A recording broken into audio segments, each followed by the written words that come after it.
আমি চৈতালি একদিন রাতে আমি যখন একা শুয়েছিলাম তখন আমার মামা আমার কাছে এসে আমার চাদরের ভিতরে ঢুকে পড়েছিল এবং আমার কানের কাছে এসে আস্তে করে বলেছিল, ভাগ্নি, আজকে একটা নতুন জিনিস শিখব। আমি বললাম, মামা, তুমি আমায় কি শেখাবে?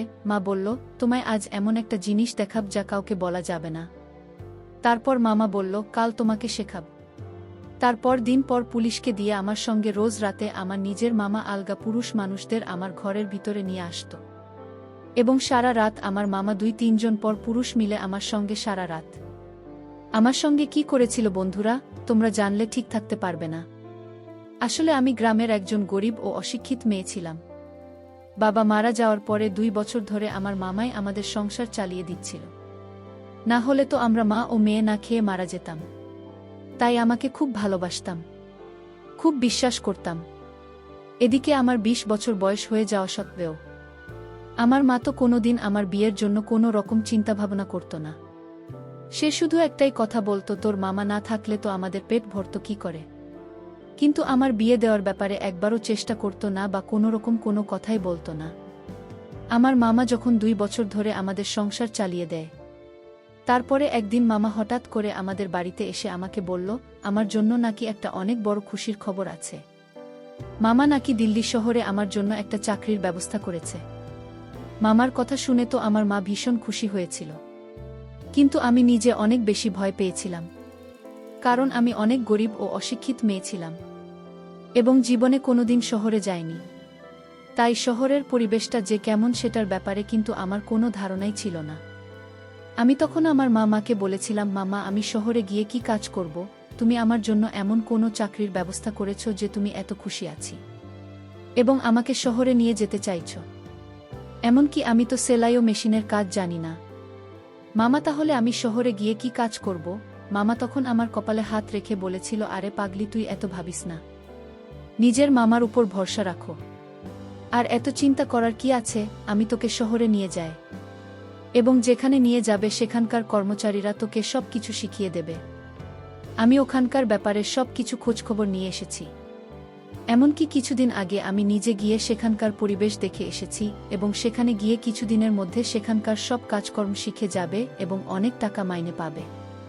তাহলে তোর মায়ের উত্তর কোনো অসুবিধে বা টাকার জন্য কোনো কষ্ট হবে না এবং তোর জীবনটাও পাল্টে যাবে। অনেক টাকা পয়সা জমিয়ে 1 বছরের মধ্যে তোর বিয়েটাও আমরা দিতে পারব। এমনিতেই তো তোর বয়স 24 বছর হয়ে গেছে এবং বিয়ে দেওয়ার মতো ক্ষমতা তো আমাদের নেই।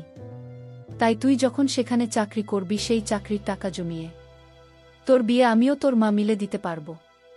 আমার কথা শুনে আমার মা ও তখন আমাকে শহরে পাঠাতে রাজি হয়েছিল এবং মা যখন আমাকে শহরে পাঠাতে রাজি হয়েছিল তখন আমার ইচ্ছে না থাকা সত্ত্বেও কিন্তু আমি আমার মামার সঙ্গে শহরে যেতে রাজি হয়েছিলাম।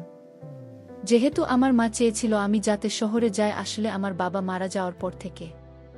কিন্তু আমার মামা আমাদের বাড়িতে থাক। কিন্তু কোনো দিন স্বপ্নেও ভাবতে পারেনি যে আমার মামা আমার সঙ্গে এইরকম বিশ্বাসঘাতকতা করবে। বাবা মারা যাওয়ার পরে আমি তোমাকে বাবার মতো করে মনে করতাম, কিন্তু স্বপ্নেও ভাবতে পারেনি যাকে আমি বাবা মনে করব সে আমার সঙ্গে এরকম করবে। মামা ও মায়ের কথা শুনে আমিও তখন শহরে যাওয়ার জন্য খুব উত্তেজিত ছিলাম এবং 2 দিন পরে আমার মা আমাকে মামার সঙ্গে শহরে পাঠিয়ে দেয়। জীবনে প্রথমবার শহরের পরিবেশ দেখেছিলাম এবং খুব ভাল লেগেছিল, কিন্তু জানতাম না যে এই ভাল লাগার মধ্যে আমার জীবনের খারাপ দিনটা এগিয়ে আসছে। তারপর শহরে পৌঁছানোর পরে একটা গলির ভেতরে দিয়ে মামা আমাকে নিয়ে যাচ্ছিল এবং সেই গলির ভিতর দিয়ে একটা অনেক বড় বাড়িতে আমার মা আমাকে নিয়ে প্রবেশ করেছিল। বাড়িতে ঢুকতে আমি ও আমার সোফার মধ্যে বসে পড়েছিলাম এবং অত বড় বাড়িতে আমি ঘুরে ঘুরে দেখছিলাম, কারণ অত বড় বাড়ি তো আমি আমার জীবনে কখনো দেখিনি। তারপর কিছুক্ষণ পরে দোতলা থেকে একজন মোটাসোটা মহিলা নিচে নেমে এল এবং তার সঙ্গে আরও 23 জন পুরুষ মানুষ ছিল। মহিলাটি মুখের মধ্যে পাঞ্চি বোধ ছিল, তার কপালে একটা লাল রঙের বড় টিপ ছিল এবং তার সাজগোজ ভীষণ অন্যরকম ছিল। সে নিজের খোপার মধ্যে লাল রঙের ফুল লাগিয়ে রেখেছিল এবং অনেক গয়নাও পরেছিল।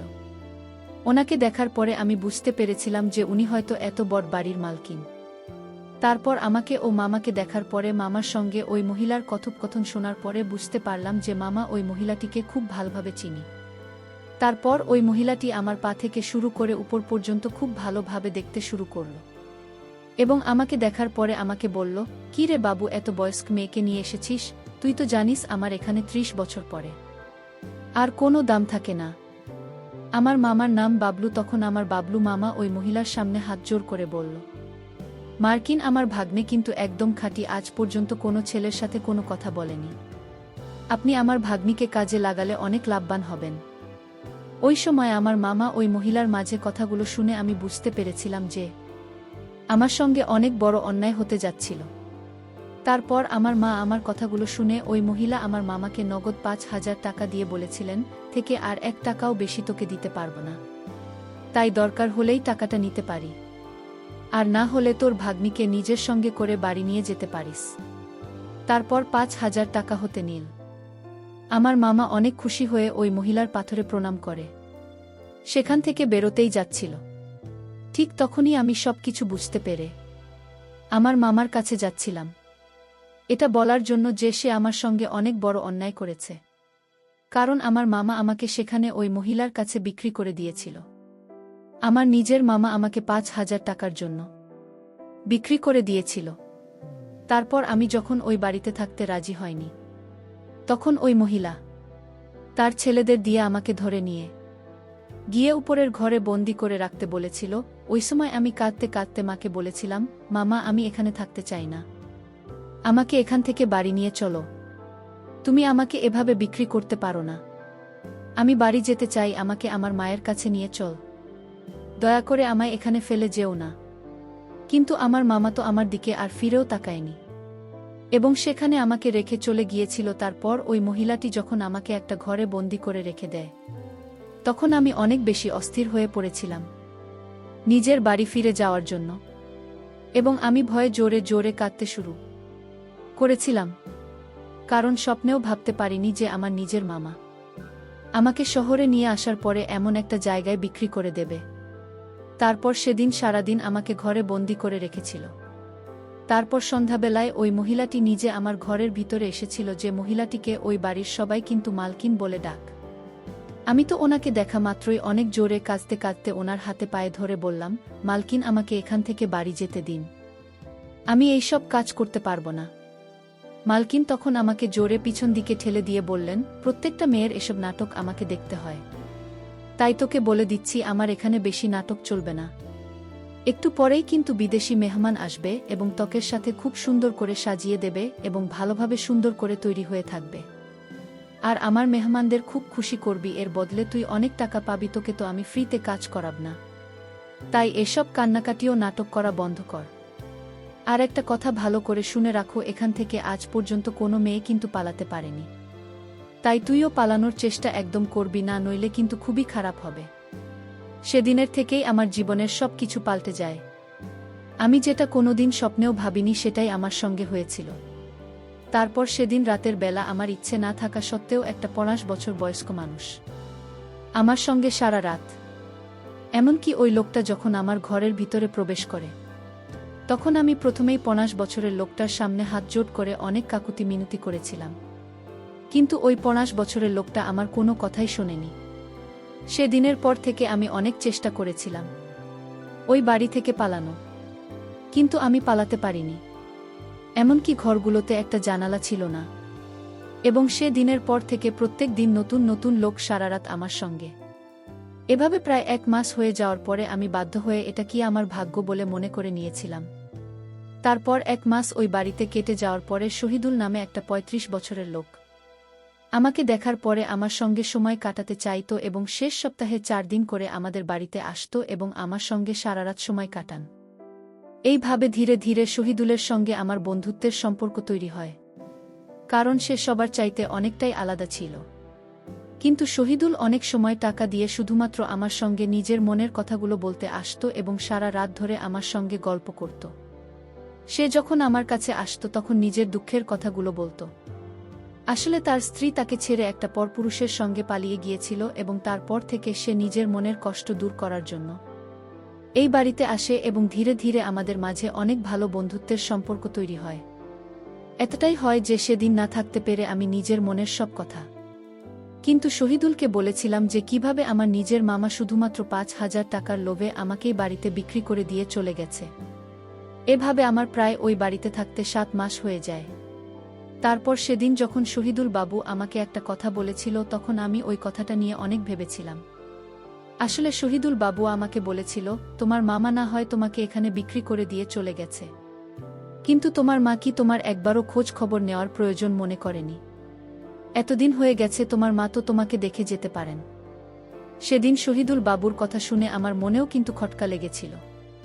ওদিকে শহীদুল বাবু অন্য পুরুষদের হাত থেকে আমাকে রক্ষা করার জন্য প্রত্যেকদিন রাতে মালকিনকে অনেক বেশি টাকা দিয়ে আমার সঙ্গে গল্প করত। এবং এইভাবে আমি যখন একদিন মা হয়ে যাই তখন আমি খুব ভালোভাবে জানতাম যে শিশুটি কার। আমি যখন মা হয়েছিলাম আমি আর বাড়ির কাজ করতে পারতাম না। তারপর 10 মাস পরে যখন আমার বাচ্চা হয়, তখন আমার বাচ্চা হওয়ার 1 মাস পরে আবার মালকিন আমাকে কাজে লাগিয়ে দেয় এবং আমি একটা কন্যা সন্তানকে জন্ম দিয়েছিলাম। এবং এতদিন পরে যখন আমার প্রথম গ্রাহক আসে তখন তাকে দেখা মাত্রই কিন্তু আমি তাকে খুশি হয়েছিলাম, কারণ সেদিন শহীদুল এসেছিল। তখন আমি তাকে এটা বলিনি যে আমার সন্তানটা তার সন্তান, কিন্তু আমি তাকে এটাও বলেছিলাম যে আমি আর এখানে থাকতে চাই না, কারণ আমি খুব ভালোভাবে জানতাম যে আমার মেয়ের বড় হওয়ার পরে কিন্তু মালকিন আমার মেয়েকেও এরকম কাজে লাগিয়ে দেবে এবং তার ভবিষ্যৎ তো খারাপ করে দেবে। তাই যেমন করে হোক আমি আমার মেয়ের ভবিষ্যৎ ভালো করার জন্য সেখান থেকে পালানোর উপায় খুঁজছিলাম। এবং সেদিন আমি শহীদুলকে বলেছিলাম যে যেমন করে হোক না কেন আমাকে যাতে এখান থেকে আমার মায়ের কাছে গ্রামের বাড়িতে রেখে দিয়ে আসে, তাহলে তার এই জয় আমি জীবনে কোনোদিন ভুলব না। আমার সব কথা শোনার পর শহীদুল ও আমার সাহায্য করতে রাজি হয়েছে। তার 3 দিন পরেই শহীদুল মালকিনকে 3 গুণ টাকা বেশি দিয়ে আমাকে বাইরে ঘুরতে নিয়ে যাওয়ার কথা বলেছিল এবং টাকা বেশি পেয়ে মালকিন মঞ্জুলবাবুর প্রস্তাবে কিন্তু রাজি হয়ে গিয়েছিল। কিন্তু মালকিন আমাকে আগেই বলেছিল যে আমি নিজের বাচ্চাকে যাতে বাড়িতে রেখে যায়, মানে মালকিনের কাছে যাতে রেখে যায়, আমার বাচ্চাটাকে মালকিনের কাছে রেখে যেতে হবে।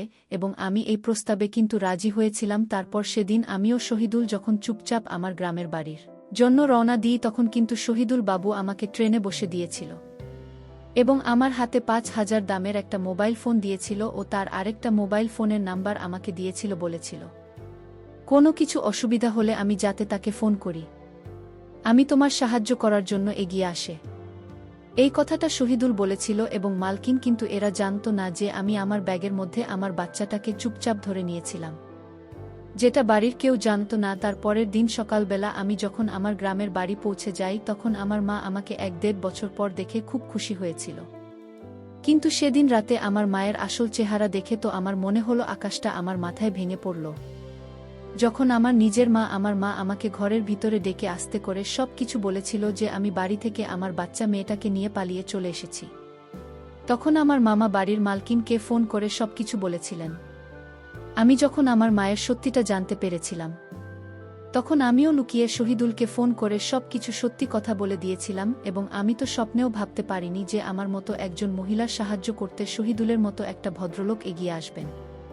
তারপর সেদিন রাতে ওই বাড়ির মালকিন তার 23 জন চাওলাকে নিয়ে এসেছিল, আর এদিকে শহীদুল পুলিশ নিয়ে হাজির হয়েছিল। তারপর আমি আমার সমস্ত কথা পুলিশকে খুলে বলি। তারপর মামা এবং মার্কিনকে এই নিষিদ্ধ ব্যবসা করার জন্য তাকে পুলিশ ধরে নিল, আর আমার মা আমার